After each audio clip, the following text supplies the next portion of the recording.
was coming out of Australia, whereas Goinmul from Korea. And Korea definitely providing some interesting strategies from us in Game 1. We'll have to see how this team, Goinmul, does in Series number 3. All right, Big Pull is going to be the name of the game here, and Maw of Souls, as we've seen it in the time trials, we saw it in the past couple of games as well. You can get through this dungeon in about 4 big pulls, if you don't really count Helia going into the game.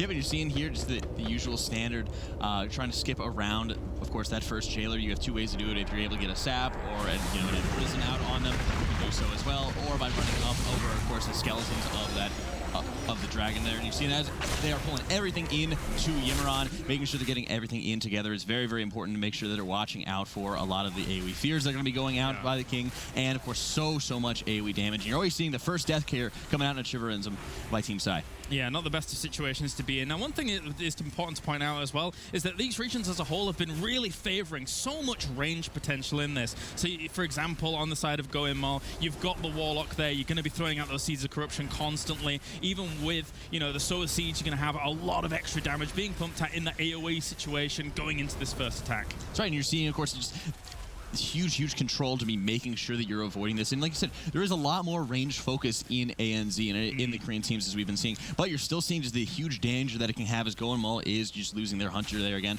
There can be just so much damage you have to watch out for from any of the puddle debuffs that are splashing, putting so much AoE damage out from the spear that gets thrown, can be dragging in range players, of course, into a lot of those mobs. So getting everything cleaned up there is so key, making sure they're dealing with the bursting, and phenomenal job by both Paladins to make sure people are staying safe. It's not quite like the self-sustained potential of, say, Skyline D from China that had double rogue, so you've got double cheat deaths.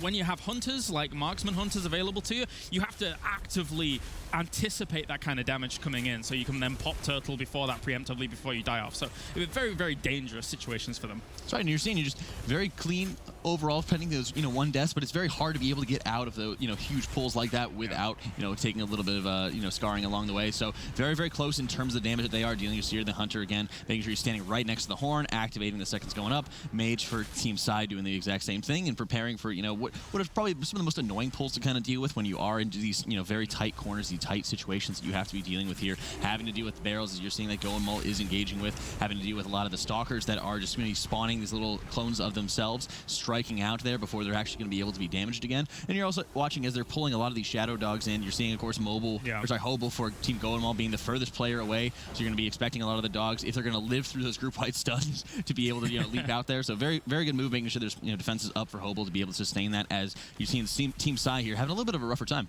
Yeah, at least though, as Dino is actually going to go down there, so he needs to res up quickly, but he loses a few more members. A bit of a catastrophe there for Sigh, as a lot of the moves from these packs are anticipated. You can know that they're about to be activated in that certain area, but as you say, there's just so many of them that go down, and it can get a little bit overwhelming, especially when you've got the affixes that we have available to us. That's right, and you're seeing for Team Goinmul, you're seeing Stillwell running ahead, dragging that Mariner. It's very important to make sure that you're getting meleeed as infrequently as possible by the Mariner, because you do have to watch out for the Lantern that just deals so much AoE damage. So as he's able to quickly run past the Mariner, he's of course deactivate, or making sure that the Lantern will not activate. The team's able to get all their food buffs, as of course you see Saras, the Paladin, able to actually start rezzing up Stillwell. And Poom with the aspect of the turtle and Sky Step Potion, just being able to get that good old reset, as you say. So not too bad.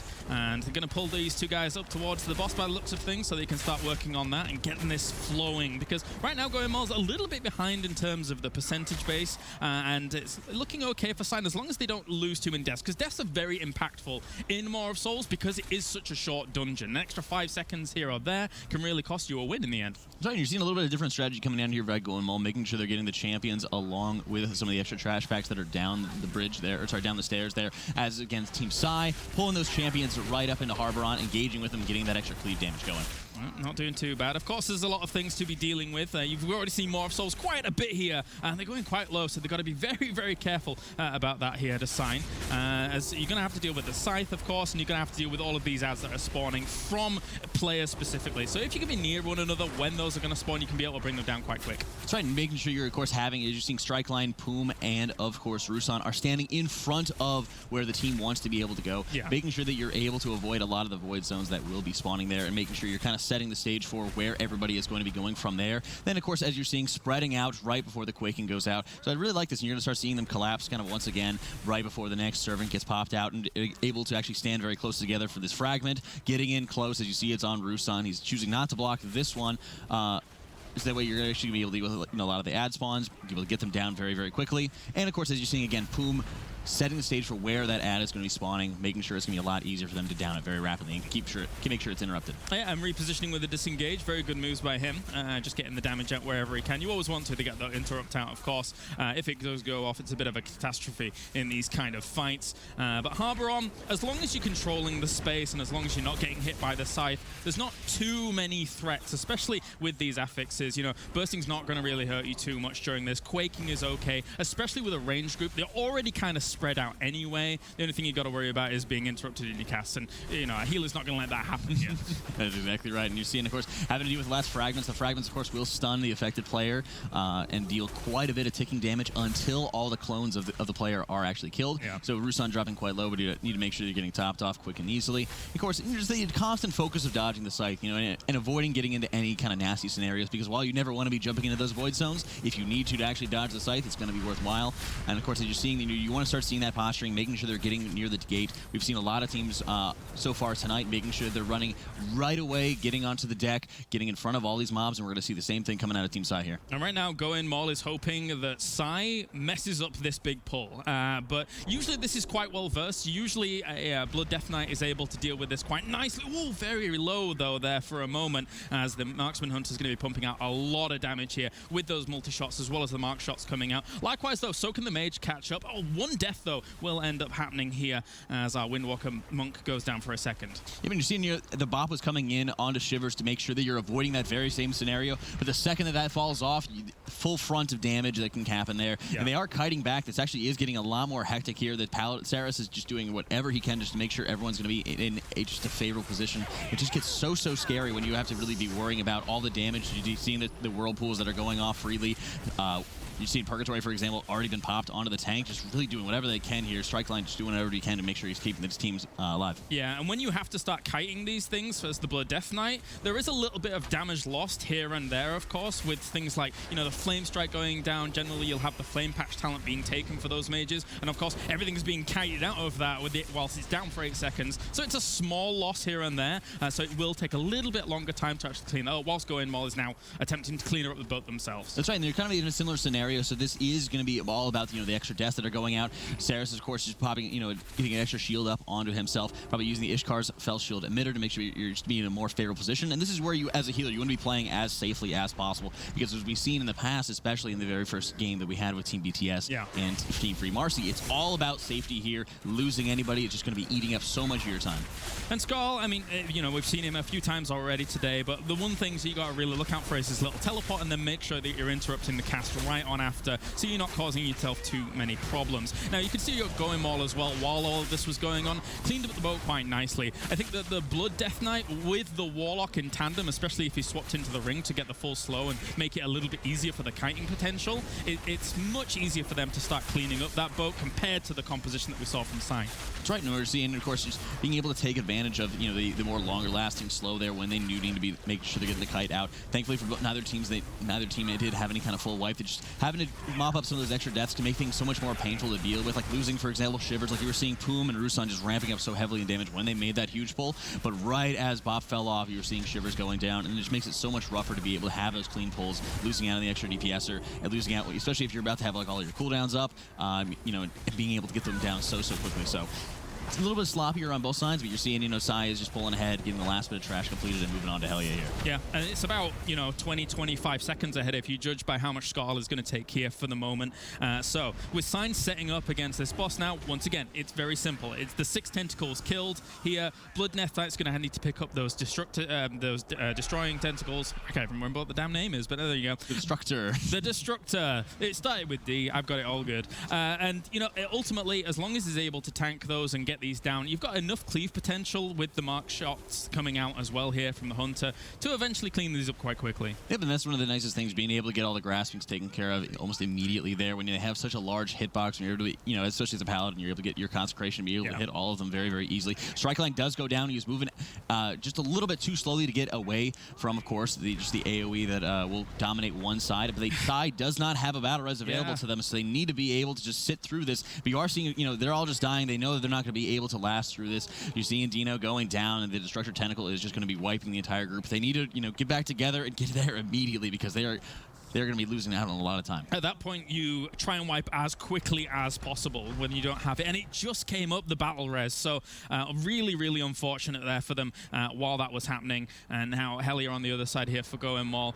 Being controlled at the moment, as they're going to try and just dodge on that right-hand side. No damage was really taken. So just trying off that Destructor Tentacle and going back onto the two gripping ones so they can get into that second phase. That's right, and you're seeing, just, of course, making sure, as you're seeing that constant positioning there, making sure they're hugging the sides. It is kind of interesting to see, you know, Team Sigh has not been resing up yet. We are going, of course, into full screen here for Team Goinmul, making sure that they're staking to the sides of the ship to make sure they're dodging a lot of these tentacles that will be coming up. Very important, you will have some of the Destructor Tentacles, for example, coming up into the middle of the ship that you will have to kill, but you also will periodically have a number of tentacles that will just shoot themselves up, do a little AoE close by to them, and then, of course, just go back down. So it's very important just to be hugging the sides and staying away from them whenever you can. Yeah, and just kind of periodically moving back as well as that little bit of AoE gets thrown on out there. So you're moving back to the back of the ship there, and eventually it will be destroyed. Hellier comes into full force, and now, but losing two members at the very beginning of that. You are seeing, of course, the quick battle is coming out onto Stillwell, but they do lose Harvey and Hobel, so this is not set in stone for Sigh just yet. They have used all their battle reses, so they will be doing whatever they can to just make sure that they're three-manning this. But they are actually just having a mass death. Okay, they are having the mass death. They are going to get that reset. You know, maybe it's also the knowledge that, you know, Team Sigh has also died as well. So the big problem when you're having these, you know, mass deaths going on is it's very important to note that you do have to do the entire phase all over again. When the ship does reform, you still have to go back and deal with those tentacles. Hellion's construction workers back in force as quickly as possible, and so they will be running on back there. But yeah, not the most common of places to actually wipe when you're coming into this. Sometimes you see it, maybe a little bit of a mishap, but that went from 0 to 100 in a matter of seconds. Unfortunate for them. That's right, and you're seeing, you know, they're getting set up again. They're getting just set up as best as they can. They will not have lust, unfortunately, for this, so they might actually have to kill, you know, an extra Destructor Tentacle, or just make sure that it's going to be tanked, and just kind of watch the positioning that they'll have access to. It's very important just to make sure that they're going to be able to just play cleanly, play safe. They still do not have any battle reses left available to them, and just try to, you know, work out some of these mistakes, make sure it's not going to happen again. Yeah, so they're going to start working on the Destructor Tentacle again here, making sure that their ranged members are not going to be susceptible to the tentacles at the back. I wonder how Sigh is doing while all of this is going on here. Goinmul, though, still just working on the tentacles and just avoiding the AoE on that right-hand side once again. Able to move to the left, no damage taken. That's right, and taking that next Grasping Tentacle, they do have to wait a little bit for the next one to be spawning up.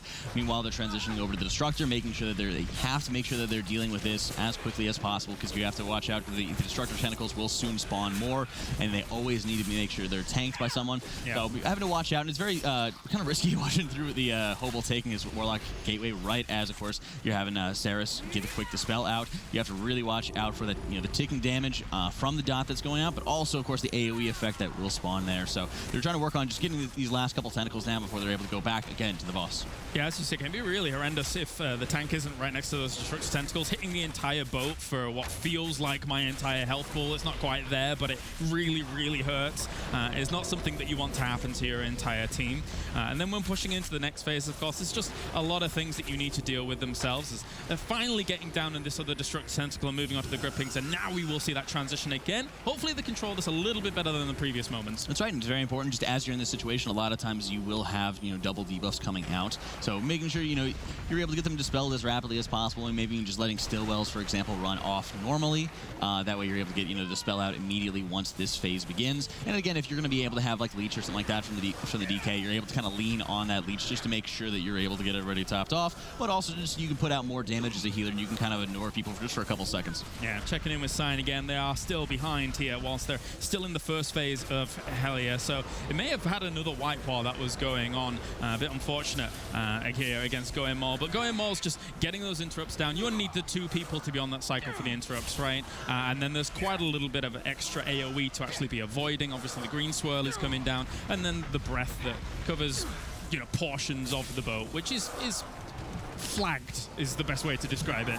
Yeah, but it's always important to note the positioning that you're seeing here, especially at a Stillwell. You know, being right in that middle where he is standing is generally going to be one of the safest areas really to watch out for, because you will have to, of course, you'll see more symmetric holes in where the actual ship can spawn at. So it's very important to be able to watch out from where those might be spawning and finding the most ideal area. So, you know, dead center, or looking at the far left where Saris is standing, or on the far right parallel to where Saris is right now. Those are generally the big areas that you want to be standing in to help avoid where tentacles might be spawning at, because you will see right there, just another tentacle spawns every single time that she transitions. And usually, you know, when you're a 5-man, you just, especially with Quaking, you have very set spots where you're going to spread yourself out here on this transition phase. You don't really want to be overlapping or being anywhere near each other, and you especially don't want to be near the tentacles, as you're mentioning. Obviously, you could see before, but the Blood DK just soaking up one of those breaths with AMS. Why on earth not? If you can do it, it's okay. You don't need AMS for anything else in this fight at the moment, so it's fine. Yep, and you're seeing here 71% here on Hellier, making sure they're getting him down. Goinmul sealing out after a pretty patchy game here, sealing out first game. Venus we've seen, but wipes galore, and Goinmul come out on top. And I mean, honestly, it looked like it was everything in favor of Sigh for such a long time there, but like you said, out in the APAC weekend here. This is the game Team Sigh needs to win. There has been some hiccups and everything going on, but you know, like you were talking about earlier, Klaus, having to deal with that extra pressure, if it's going to serve them here, it's going to serve them well as they move on to this tournament. Yeah, definitely. They're just going to have to tighten those bolts when it comes to the middle of the instance packs. Of course, just being able to make sure that you're going to be staying alive. So once again, our Blessing of Protection is going to come down. We're going to see that big pull come out once again, pull everything together, and the big AoE is about to begin. That's right, and you see they're pulling them extra crocodiles as well as some of the little trappers coming up from the bridge there, getting everything in group together, waiting to see the Gorfiend's Grasp going down. Then immediately afterwards, everyone just starts laying into these mobs. So important, because there is kind of a little bit of a timer inside the DK's head for how long his defensives are going to be able to last, how long he's going to be able to just take the brunt of all this damage. Yeah, and just going to be kiting it out of those puddles as well. You don't necessarily want to be on all those poison spots. Of course, they're not that very melee heavy, so it's not that big a deal. No much confines on that. It's only the Windwalker Monk, but it's got quite a bit of range on the punches anyway. Going to be falling on down towards Rockmora. That's right, and again, we're seeing that same very clean pull coming out of Team Sigh, where Goinmul, just kind of going back to like we were talking about earlier, they're kind of a little bit of a sloppier pull. I mean, they're taking a little bit extra time here, but it's not going to be too big. Hopefully, you're going to be already having the RP started so that Goinmul is able to instantly just get started with the boss here, Rockmora. Yeah, the Mage really makes up so much damage there. Of course, the Affliction Warlock does pump out the damage, but it's like more of a utility base than anything. The Meteor Potion's coming down so they can get down there as quickly as possible and into place so that they can pull Rockmora straight away. But already 71% on the side of Sign here as they've started off strong. That's right. Strikeline here doing his best as a race impression, just dumping damage into the boss, having just phenomenal burst damage coming out here. And this is what you want to be able to see. Is you want to be able to see, for example, those cooldowns getting back, just instantly just laying into the single target damage. And that's one of the nicest things when you're having your Holy Pally and able to have that additional single target damage, because when they're having the AoE, they can get in, get their Consecrate down and stuff like that. But that's about it in terms of large scale AoE damage abilities that they really have access to. Otherwise, they're just using trinkets. So it's a very nice thing to be able to see the instant contribution there, because we've seen a lot of teams who've had very strong AoE damage, very strong ways of being able to get everything together. But when you're coming down to single target damage, this is something that's just going to easily snowball going forward. My question is are we back in TBC Arena? Is Shockedin a thing again? Can I pray? Are my lucky stars coming up? I don't think so. Well, Strike Line's there to prove you wrong, and absolutely putting on a show there, making sure he's staying ahead of his counterpart Saris there whenever possible. And that's one of the things you really just want to be able to see is there still is around that 25% deficit in terms of HP there. You're seeing Goinmul kind of catching up just a little bit. It does look like Harvey is just doing his best to make sure he's getting their team caught up whenever possible. But Sigh's getting a nice head start here. Yeah, it was about 5%-ish that they kind kind of caught up as about that. But of course, we're going to see how this pack is going to be dealt with. This is where Sigh lost 5 deaths in this big pull that is coming up. Let's see how they're going to be able to control this once again. It's all kind of scary, especially for a Blood Death Knight who's having to kite back, potentially out of range of the healer, and not having the ability to really get their own consumption going, their healing going, when you're having to kite back against such a devastatingly scary pack. That's right, and one of the most frustrating things when you are having that going on is, as a healer, you're really not able to provide any extra healing until all the mobs are really grouped up together, because you do have to look at, the additional healing threat. While it's not huge, it can be enough just to, get mobs a little bit out of place, provide a little bit of hindrance here and there, and that's just something that you really, really can't deal with here. So you're seeing same pull coming out of here by Team Sigh, much cleaner. The kicks are going off on any and all of the Shapers, and of course any of the Crocodiles, which will have the Petrify that's going to be going out. Very, very good job getting everything grouped up together. Any kind of AoE trinkets or damage that, of course, Dino can pump out just to make sure he's established threat. But again, with Sigh's plan, get everything down before you really have to worry about any of the slows. And I'll tell you something, the damage efficiency here from this pull is far better than the previous. So a really good start here for Sigh when it comes to, again, arguably one of the most pivotal moments in this entire instance. You can see Goinmul down towards the bottom, quite far behind on this pull at the moment. And again, they're looking at the utility of that great tool in the Affliction lock, but it's not going to be able to catch them up quite as well. So Sigh, very good position. That's right, great position there. And this is exactly the pull that they really wanted to be having. That was the pull that they're really expecting to be having here.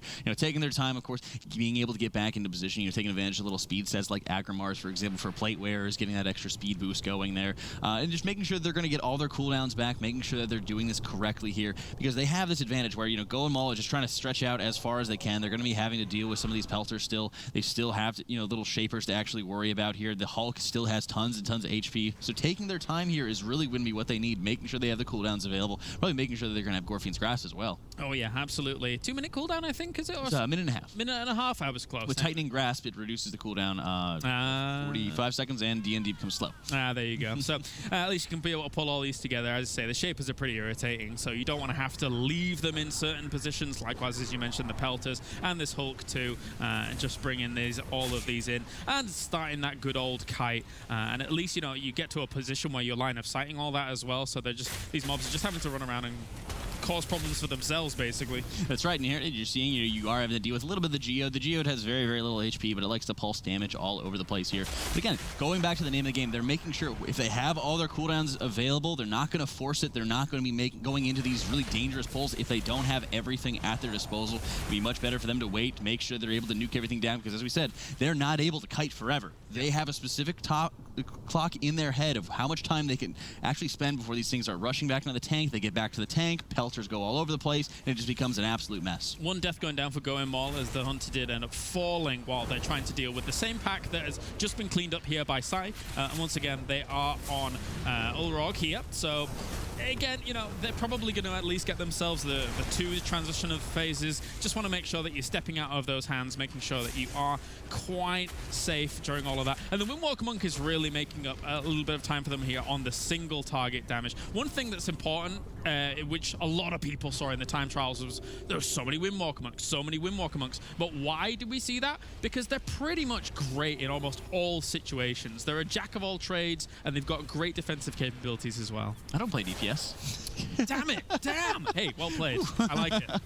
You see Sigh, of course, choosing the right idol, of course, to make sure they're going to be able to break out Ulrog here, just wasting as little time as possible. And again, like we said, you're still making sure you're having your Holy Pally standing out a little bit. It's not going to be worth for him to be putting, further risk for Shivers in case there are any kind of double hits that come down from any of the avalanches there. Making sure they're able to have that focus. Wings are going up by strike line here, and this is really the area you want to see as many DPS cooldowns going up as possible. You have a huge window to be able to get big damage out and try to push them as low as possible. And without lust, without huge CDs, they're probably going to be having one more phase to go into. And ideally here, the Mage wants to make sure that the circle he has available to him is not going to be timed out in a weird time when the hands come along, so you can actually get out as much damage as possible as well. So you can be utilizing that to its full potential, and just going to be able to blink away from those ones as well, while just forcing it into this next transition phase. I say forcing it into this next transition phase. You're just kind of working against the timer, so it's not exactly that. But they'll eventually get there and dodge out from the volcanics, but yeah, whatever. Yeah, it's important to note as well with Dino having his Purgatory procced from that last big pull leading up to Ulrog's room. That's one of the things you want to be able to kind of lean on, if at all possible, whenever you're doing these very large pulls. That way you're able to kind of focus on just getting everything in together. You're able to lean on, you know, that little second chance, really, when you're getting everything together. So, you know, it is important. While this boss fight is long, it does kind of give him, you know, a little bit of help, hopefully being able to get his Purgatory just a little bit closer off cooldown, just in case the worst does happen. Because you will be having, you know, if they are going to be going around the same route, and this is one of the things I'm actually really curious to see, is if they're going to go back into the crocodiles, if it is intended to go for that 100% here. Yeah, because the thing is that we're at the same kind of percentage basis, right? It's 71% for Goinmul here against the 79% for Sigh. So will they choose to do that, as they're going to take down Ulrog in a second here, so not too much problems. They still have one of their battle reses available to them as well, going on into it. And again, you want that for Dracul down the line, just in case something does go awry. That's right, and you're seeing, you know, they're about to get their second battle res back off cooldown, and while it isn't huge inconvenience, especially because you do have so many targets to be able to blow up easily, you know, the crocodiles aren't especially deadly, but the little bit of extra time that you have to spend to be able to pull them, it'd be interesting to see if Poom is actually just heading again to take on the crocodiles here. And actually, Dino is going out himself, so you maybe have a little bit of time. Maybe you're going to see like a Sky Step potion coming out of him, or the Wraith Walker there. Into Sky Step, making sure he's going to be able to get everything in together. And you saw Poom there was actually just feign deathing, making sure that he's not going to draw any additional threat, as those crocodiles can just walk right into the tank there for Dino. It's very, very important to watch out for everybody here. Just huge, huge damage. Yeah, Strightline was taking a lot there, so yes, pop defensive to make sure he's going to be staying alive while all of this is going on. And of course, he's sending out some extra worms here that you eventually want to kill the smaller worms so that they don't morph into bigger ones and just cause you even less sort of time expenditure here while all of this is going on. So kill off the rest, and nice cleanup. That's right. Great cleanup here by Sigh, getting that 100% trash percentage trash completion. Really, it'd be interesting to see. I mean, at this point, you're really looking like they're not going to be pulling any of those extra scorpions. It doesn't seem that they're going to be pulling any of those extra scorpions. So they will have the potential to be able to skip around a lot of the trash leading into Dracula's final room. And they do again have the classes to be able to skip past it. But they're really going to be allocating themselves just to such a small area of space to work with here. Yeah, once those walls go up, you're going to have to be dragging those mobs into it, the giants even, I should say, into it very, very quickly. Obviously, these devouts have been focused down once again in this fight. You do not want an extra amount of damage coming out from the boss, because it just does cause huge, huge difficulties here for this kind of composition. Especially for the healer, when you're having these problems, just kind of, you know, coalescing onto yourself, just stacking up harder and harder here when you're having to deal with the Grievous, because it's just a large focus, making sure you're able to get everybody topped off right before, again, any of the little patches are put out by Neuraxis here, the little slow patches that are put out, because you are going to have, for example, all the poison debuffs coming out, allowing your Paladin to dispel them if he wanted to, or if he wanted to get, say, like a Sephuz proc, to be able to take advantage. Just some faster casts, make it a little bit easier, get everybody topped off, and then you're going to have to deal with any of the pools that are coming out. And even if you're able to get like a disengage out of it or a blink out of it, they still do quite a bit of damage. Blood DK runs on back to the patches, still going to be slowed, and then being able to eventually reposition. Now, what's important as a tank here is that you want to get back into range as quickly as possible, and as you can see, the rest of the composition did actually move away just to make sure that they were not going to get like haphazardly meleeed while the tank was getting back into position, because the boss here will actually potentially just one-shot any kind of DPS in that situation if it does go down, if that mishap happens. That's right, and you're just able to see the control there, making sure that you're not, you know, running in too early, running in too soon there, not getting devoured, but also not getting, you know, for example, shivers taken down. So it never really hurts to be able to have, you know, for example, one of your any of your melee there to just run out really quickly to make sure the tank's going to be able to get back in. But again, at this point, it's, you know, the name of the game is going to be that speed, that safety. So having the trust in the tank, the trust in that strong execution, your team members to make sure they're getting it done. Yeah, Shivers and pulling out a lot of damage at this point, and doing well for himself. Here comes the next pull, 20% at the moment here, whilst Goinmul trying to catch up the best they can. They have quite a bit of damage available to them here, but they've been able to take down all the devouts that have come in as well. So they're not under too much threat, under too much pressure, and our tank here just finding spots in between our little green goops to make sure they're not going to be taking extra damage. That's right, and you're again kind of waiting for just the Beacon of Virtue a lot of times to be coming back up. That way you're going to be able to get everybody topped off, countering again the poison that's going to be going off, getting, you know, the poison either dispelled or just topped off right before, again, you're going to have any of the spooge just dropping out of the ground here. You see Rusan again getting quickly out of it, but there still is quite a bit of damage. And when you have Grievous, a lot of times it's very, very easy to get put on that back foot, get put in those unfavorable situations. Well, great job there by Strikeline, sacrificing his damage, make sure everyone's staying topped off here. As we descend into the bowels here of Neltharion's Keep, and let's see how they're going to control this. And of course, it looks like you're seeing the invisibility potions coming out that will, of course, incur the 10-minute cooldown that they will have to always watch out for. So the trick here, of course, for the Scorpions is whenever you pull Dracul, it will pull the Scorpions in with them. But if you are able to, say, pull those mobs, then pull the boss, then you have an opening there where you're able to just engage with that boss alone. So it does look like they are going to be pulling all of them together. They actually have a paralysis going out onto that to the Scorpion there, and they're actually going to be pulling everything really, really close into them. They do have to worry about that pulsing AoE damage, because even though some of the mobs are not actually in combat with them, they do still have to deal with the pulsing damage. So great healing there at a strike line, pulling everything in very close, and I love that they're actually able to just pull the boss between both the Scorpions in the front, and they actually have so much more room to work with. I love what they're doing here. Absolutely. If you look at this from top down, behind the Scorpions is about like 35% of the room, but at the front here with about 65-70% of the room, this is a great little choice for them to do. Just a very, very technical pull, but it's going to work out very, very nicely for them. At this point, they shouldn't be under too much threat. Yeah, I love the positioning that they have here with this, because like I said, if you were going to be, say, maybe invising all the way behind them, you'd have like nothing to work with here. But here you have almost half the room, and you have such a nice pocket that they're able to kind of sit in here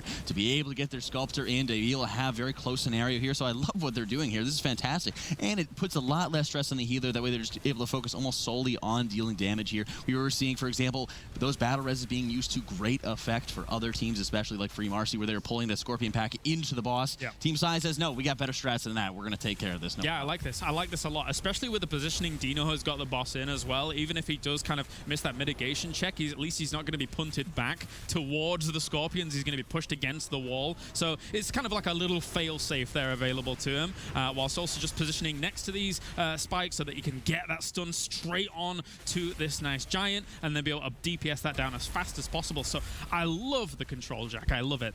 It's phenomenal. And even if they made a tiny mistake, if those Scorpions got aggroed into the boss, it's all over for them. You know, or if you're losing some, group members and they didn't have, for example, those batteries available to them, they would have been in just such a huge loss for them. So it's so important to make sure that you're actually able to execute this properly, execute this, very, very strongly, and making sure you're keeping that Char Skin, for example, in tight into the boss, rotating through different stuns, stuff like that, to make sure he stays there, using the first 2 crystals on the Sculptor there. It also takes a lot of pressure on you to pump in more damage into the boss, where you don't necessarily have to actually make the Sculptor your focus if you're anticipating 2 crystals going into him. Yeah, just kiting this back and forth as well now, and just avoiding some of those eruptions from the fire patches of all the DPS. And again, they've got plenty of place to work with here. Plenty of space completely. Don't need to go up the ramp. I mean, that effectively would just kind of reset the situation. But that is going to be the boss going down. That's going to be Sigh taking the game number 2.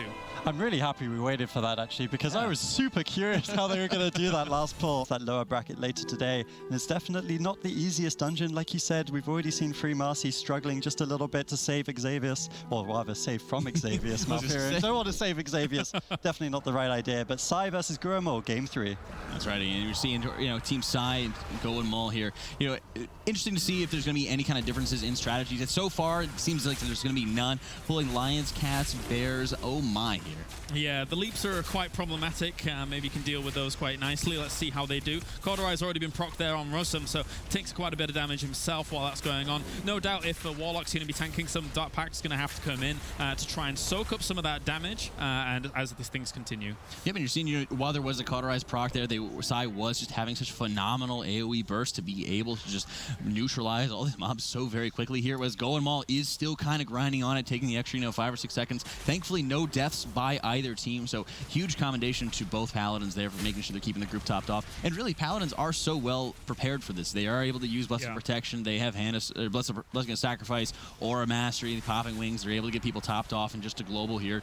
So they do have so many tools to make it so good, so I love what both Paladins have been doing here. I mean, on the side of Sigh as well, I guess it's like more, they understand the severity of that first pack, right? You've got the Windwalker Monk popping Storm, Earth, and Fire. He wants to be able to get all of stacks, so the crane spinning kick is going to be able to do as much damage as possible while that's going on. And obviously the Storm, Earth, and Fire is fantastic for applying those stacks to get out that AoE damage. So they're going to be moving on with a breeze, Goinmul going off the little bit of a beaten the path here, making sure that they're actually engaging with some more cats while Sigh does go start climbing some trees here. They will have, some little differences in terms of the trash fights they have to deal with, but it is always very important because they're only dealing with one of the night clawers here, but you only have to deal with one. They're just making sure they're getting them topped off, no problem here. But it does offer a pretty nice advantage if you're able to kind of skip around, for example, some of the poisoners, and skipping around, of course, the double cat pack, which Sigh is also doing right now. Yeah, with the freezing trap, not too bad at all. I'm just going to move on beyond that.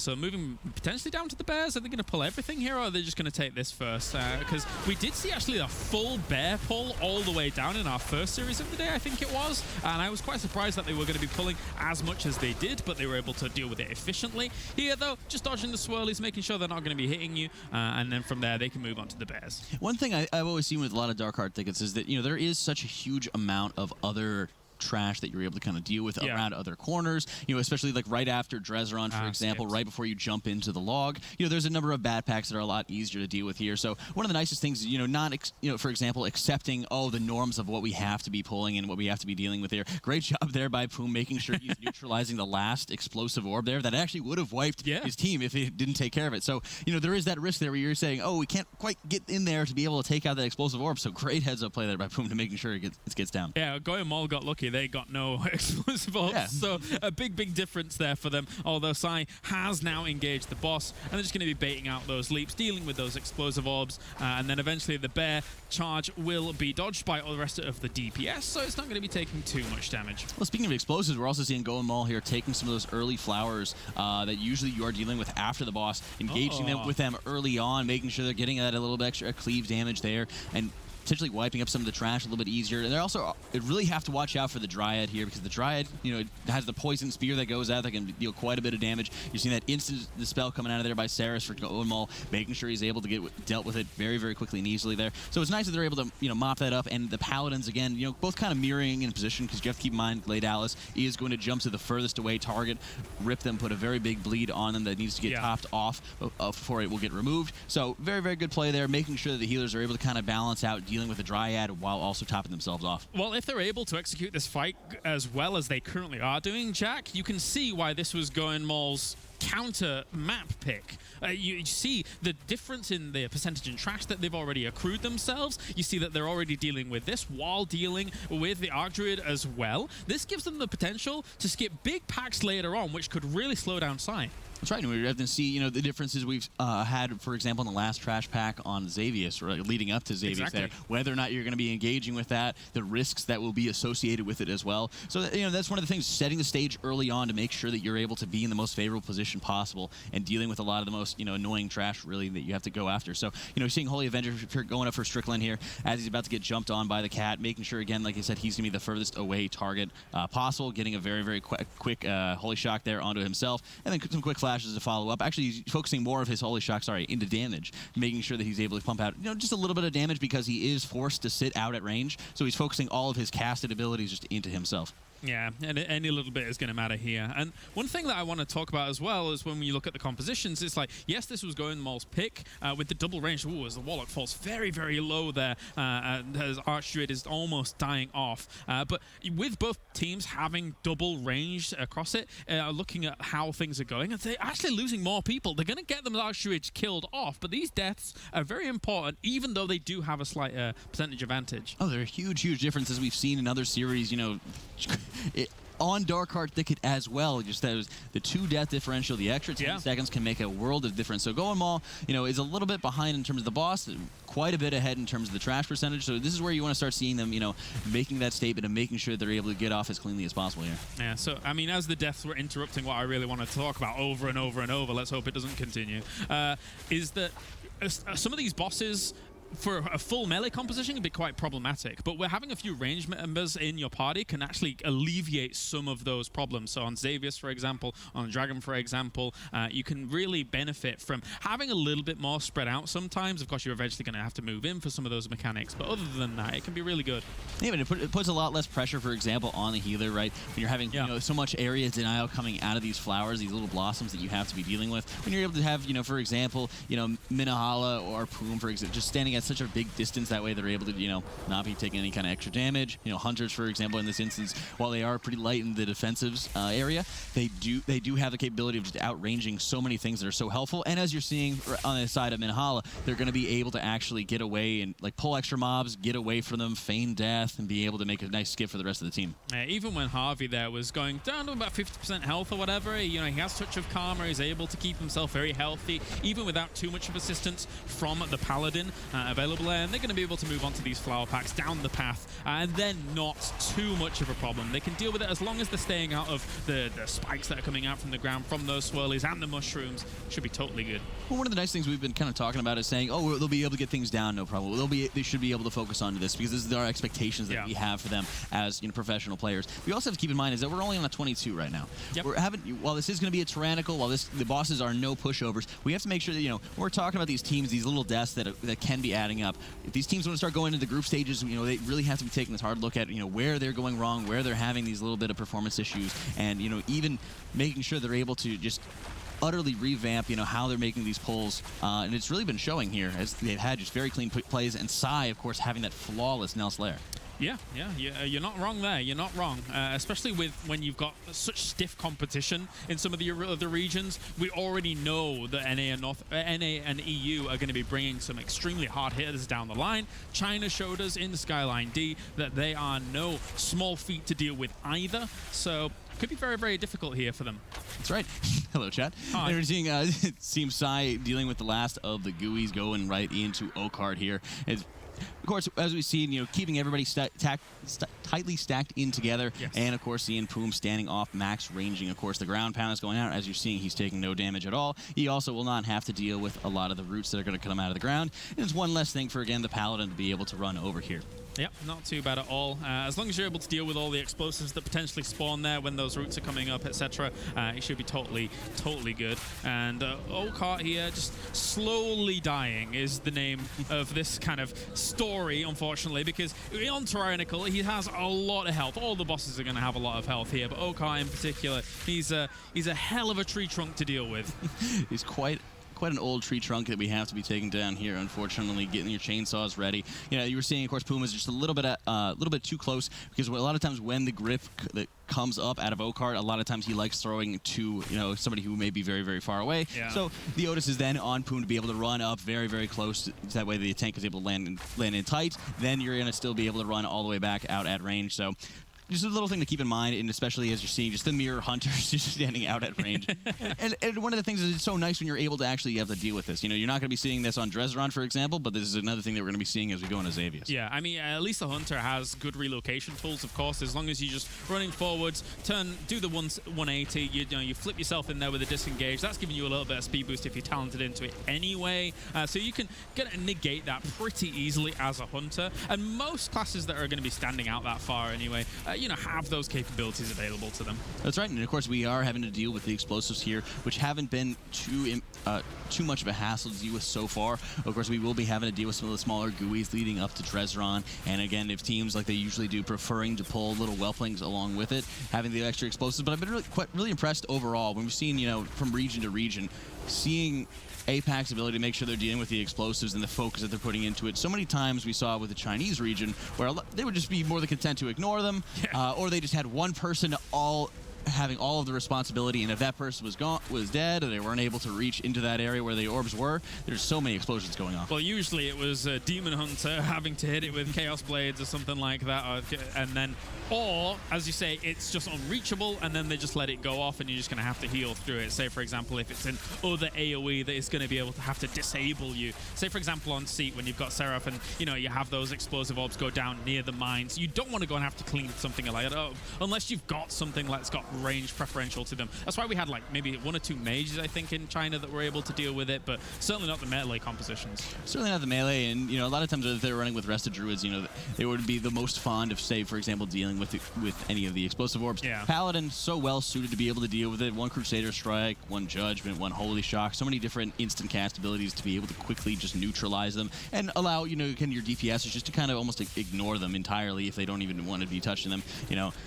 I would definitely not want to be the mage being assigned to deal with any orbs. No. In no way, shape. But again, they're going into this blood fury here, making sure they're kind of dragging it away into this corner where there's not going to be that many whelps, watching out for any of the little blood meteors that do spawn here. Yeah, and I was telling this story in the back to Nagura, but I'm going to tell you as well. Already? I did not know until like 2 weeks ago when it happened to me, because we just normally always kill the small ones as fast as, once this is dead, if you not ignore them, you just normally kill them on live. But I didn't know that they could turn into big ones until like 2 weeks ago when it happened to me, because we dealt with it terribly, and then we had 4 of them to deal with. I was like, well, uh-oh, this is a problem. Well, let's hope that they don't encounter that same problem, as they are not able to actually skip past those little elementals. Fantastic transition here. Yeah, and nice. Again, one of the big things you want to make sure that you're not dealing with these at all is they're not giving you any percent, and they are, of course, making a corpse out of Strickland here, unfortunately, and they're getting that quick failure detection pylon here to make sure they're getting him rezzed up very quickly here, and it will res you at that 0.1% HP. Now, looking at Goinmul, they have played this instance very differently to how we've previously seen other people actually play it. 93% at the moment against the 77%. I'm still curious. I guess they just take one pack down in the tunnel and then can skip the other 2 if they've got invis potions available to them. Is that kind of what you're envisaging here? What do you think they're going to be doing with it? If they're able to get quick enough with their DK, usually just using Wraith Walk into Sky Step Potion, for example, just being able to clear out just a huge swath of the trash. I think part of the challenge is going to be making sure that you're going to be able to get a lot of it to follow with you very rapidly. Right. Then you will be able to get close enough to make sure you're getting the invisibility off. A lot of the classes you're going to be relying on just the fastest movement speed possible to make sure that you're getting across there. So it can be quite a large distance if you still have to be able to deal with like the summoner plus the impact. Right. But once you get like closer to the bats, like if you're really close to the bats, it can be an easy skip. But it will be interesting to see how Stillwell is going to be able to actually start pulling past that summoner, impact, bats, and pulling them into the larger pack to make sure they're getting away here. The most important thing as well is while they're on Dresseron is that currently Goinmul is in the lead. They're not only in the lead in terms of the boss percentage, but they're in the lead in terms of the trash percentage. And again, let's remind you, this is Seed 2 versus Seed 7. This is Sigh, who has Poom on it, who is a reigning world champion, currently behind in this game. So they need to make up some time here against Dresseron. And it is not exactly the easiest of bosses to make time upon. It's a very well-calculated boss that people are very used to dealing with. You bait out the avalanche, the falling rocks in other locations. You make sure you're not going to be hit by the breath, and you make sure you're close for when that wind pushes you back. That's right, and that's one of the biggest things that we're really kind of seeing is that, as it looks like the teams are just neck and neck here in terms of the boss percentage, the trash percentage here can just make such a huge difference. And where Goinmul is able to just get a little bit of extra trash here and there, incorporating it into their larger and larger pulls, really cannot be understated here, as they're doing just a fantastic job on their counter pick to make sure that they're able to just continue building up on top of their lead that they've established. Yeah, really, really strong play here by Goinmul. Again, you can see why this was the counter pick map for them at the moment. Of course, as long as something crazy doesn't happen here on this boss. And, Xavius is Xavius. That's right, and that's one of the biggest lessons, that we've been seeing just from this series, is that you just can't give up. You can't just, call a towel. You can't just tilt out of nowhere. You have to make sure that you're playing this game out as best as you possibly can, because, like I said, Xavius can put such a huge damper, as they are equal, for example, in death deficit, but that can quickly change here for both teams. I mean, earlier in the night, we saw that explosion at 50% did kill off a healer, which if you do not have reses available to you, it can cause issues. Of course, we have 2 reses available on either side at the moment, if I can see that correctly on Goinmul's side. So it can be detrimental to you if you're not controlling it properly and if you're not getting those cooldowns off at the right time. Yep, and you're seeing here as Goinmul is really just pulling ahead, and part of the big benefit here is you're able to actually pull those additional whelps there. You're able to get the extra, the dot damage there to make sure it's going to be a lot easier. You are seeing, I believe, is Shiver going down to the breath there. Very important for the tank to be the closest target to the boss, closest to the boss, to make sure that breath is going to be going the way that they want it to. So they had a little bit of extra death. They are able to expend, one of their battle reses. They have 1 remaining, but it's still, like you said, it's very, very important to make sure that they have a strong handle on it. All right, going to start envisaging the first pack as well as the second. So going over towards the bats as well. I guess did they do the last one? Well, the other option is you're going to be having the DK tank, for example. I think they're going to get just past the bats, but they will not be able to run, for example, all the way past the other one. So you probably just have your DK tank pull everything into the corner and then have everybody else run by, because it's not going to be able to extend long enough. Well, so Mini, I believe, did actually pull those bats really quickly, so he got that quick feign death out. And then you're going to be kind of waiting. Actually, they will have to engage this last trash percent unless they get the bats.